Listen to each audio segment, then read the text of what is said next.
Shalom, selamat pagi jemaat yang terkasih dalam nama Tuhan kita Yesus Kristus. Pada pagi hari ini bertemu kembali dengan saya dalam renungan pagi GKY Palembang. Sebelum lebih jauh, mari kita bersatu di dalam doa. Tuhan Yesus, kami sungguh bersyukur, berterima kasih di mana di pagi hari ini kami masih Engkau berikan kesempatan yang indah untuk kembali berjumpa dengan Engkau melalui renungan pagi kami. Biarlah kiranya melalui setiap renungan, juga firman Tuhan yang kami baca, dalam setiap kehidupan kami sehari-hari kami boleh melakukannya. Kami boleh senantiasa selalu bersama-sama dengan Tuhan. Siapkan hati dan pikiran kami Tuhan, supaya kami boleh menjadi pelaku-pelaku firman yang sejati. Terpujilah nama-Mu, di dalam Kristus Yesus kami berdoa dan bersyukur. Amin. Renungan kita pada pagi hari ini terambil dalam surat Efesus pasal yang ketiga, ayat yang pertama sampai yang ke-13. Demikian firman Tuhan. Itulah sebabnya aku ini Paulus, orang yang dipenjarakan karena Kristus Yesus, untuk kamu, orang-orang yang tidak mengenal Allah. Memang kamu telah mendengar tentang tugas penyelenggaraan kasih karunia Allah, yaitu dipercayakan kepadaku karena kamu, yaitu bagaimana rahasianya dinyatakan kepadaku dengan wahyu, seperti yang telah kutulis di atas dengan singkat. Apabila kamu membacanya, kamu dapat mengetahui daripadanya pengertianku akan rahasia Kristus, yang pada zaman angkatan-angkatan dahulu tidak diberitakan kepada anak-anak manusia, tetapi yang sekarang dinyatakan di dalam roh kepada rasul-rasul dan nabi-nabinya yang kudus, yaitu bahwa orang-orang bukan Yahudi karena berita Injil turut menjadi ahli-ahli waris dan anggota-anggota tubuh dan peserta dalam janji yang diberikan dalam Kristus Yesus. Dari Injil itu aku telah menjadi pelayannya menurut pemberian kasih karunia Allah yang dianugerahkan kepadaku sesuai dengan pengerjaan kuasanya.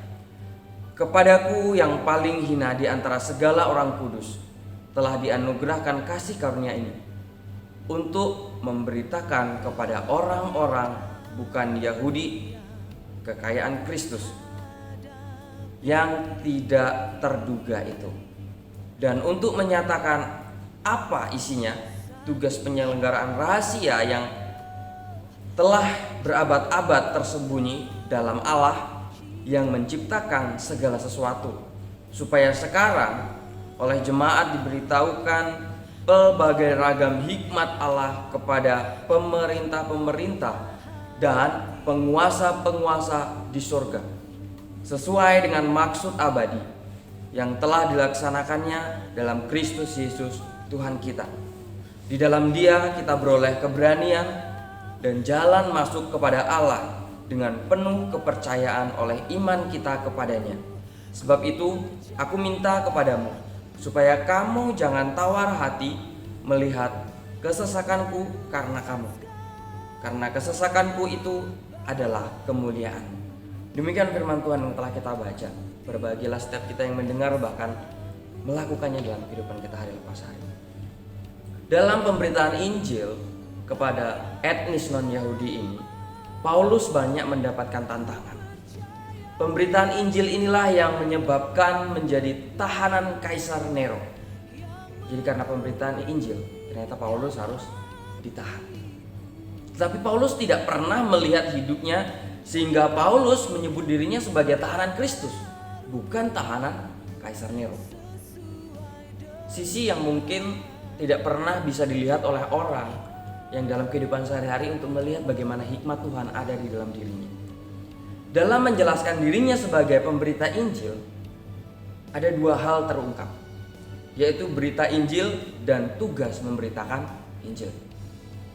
Berita yang disampaikan adalah misteri atau rahasia di dalam ayat yang ketiga, ayat 4 juga ayat 9 tadi. Berita Injil disebut rahasia bukan karena isinya kabur atau hanya diketahui para elit rohaniawan saja, tetapi karena ia adalah kebenaran yang dinyatakan Allah kepada setiap manusia. Itu rahasianya. Apa isi rahasia Injil? Umat Allah itu terdiri dari segala etnis, di dalam ayat yang ke-6. Istilah semua etnis itu penting sekali.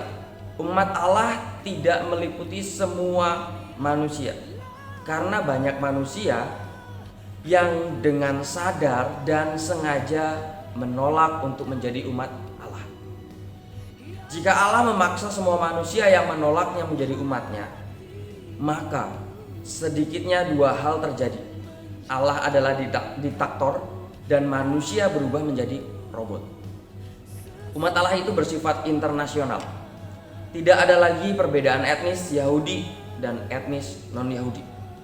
Semua etnis umat manusia memiliki kebersamaan, yaitu sebagai ahli waris, sebagai anggota tubuh Kristus, dan sebagai peserta Injil.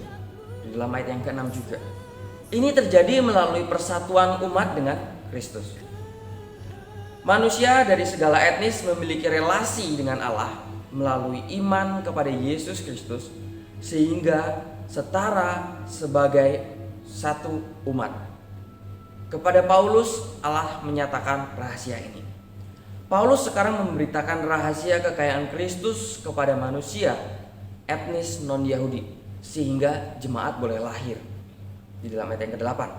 Lalu di dalam ayat yang ke-9 dia juga menyatakan tidak hanya Paulus, juga jemaat sekarang wajib memberitakan rahasia menyatunya semua etnis sebagai umat pilihan Allah kepada semua manusia. Melalui jemaat, Allah sekarang menyingkapkan rahasianya kepada malaikat dan pemerintah dan penguasa di sorga. Di dalam ayat yang ke-10. Jadi tidak hanya Paulus yang memberitakan rahasia rencana Allah, tetapi juga jemaat turut serta dalam pemberitaan Injil tersebut. Pengalaman yang seseorang atau sekelompok orang lalui maupun nikmati itu pasti memberi alasan akan kekhususan diri orang atau kelompok tersebut. Secara positif mengatakan ini memacu orang atau kelompok tersebut untuk meningkatkan kualitas, pengalaman atau kemampuannya. Namun secara negatif, jika kekhususan itu ditempatkan pada porsi perasaan tanpa iman dan logika, maka siapapun akan merasa dirinya sendirilah yang paling benar dan orang lain pasti salah. Orang-orang Yahudi melalui penyataan Allah dan pengalaman hidup nenek moyang mereka bersama Allah, mereka merasa bahwa mereka dikhususkan oleh Allah. Begitu pula dengan orang-orang non-Yahudi, orang-orang Yunani, para pengikut agama misteri. Melalui pengalaman spiritual, mereka beranggapan bahwa hanya mereka yang memiliki hikmat ilahi. Kedua anggapan ini, saudara, sungguh keliru, karena Paulus mengungkapkan suatu kebenaran, yaitu rahasia Allah. Orang-orang non-Yahudi yang sudah percaya telah dipersatukan dengan orang-orang Yahudi yang percaya dalam satu tubuh, satu jemaat, satu pemberitaan Injil. Paulus mengatakan bahwa rahasia Allah ini telah memberikan pengaruh yang dahsyat terhadap diri dan pelayanannya. Ini kesaksian Paulus sendiri. Olehnya Paulus didorong untuk mewartakan Injil kepada semua orang. Tugas kita sebagai orang percaya kepada Kristus pada masa kini adalah sebagaimana yang dilakukan oleh jemaat pada masa lampau, yaitu memberitakan dan menawarkan rahasia Allah kepada semua orang untuk mereka alami juga. Apakah saat ini kita semua sudah melakukannya? Ada dua perenungan yang dapat kita ambil dari hal ini, saudara.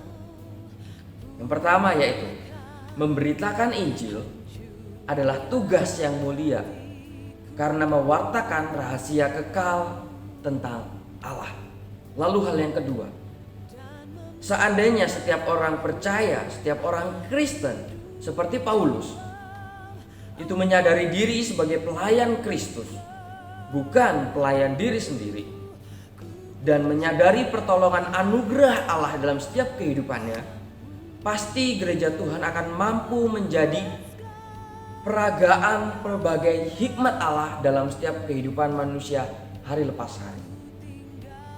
Oleh karena itu, saya mengajak kita semua saudara, mari siapkan diri kita menjadi pembuka rahasia Allah, sehingga setiap ilham, setiap hikmat yang Tuhan mau beritakan kepada setiap manusia itu boleh terjadi di tengah bumi kita ini, di tengah segala kegalauan hidup manusia saat ini, tetapi kita tetap bisa membuka rahasia Allah yang sejati.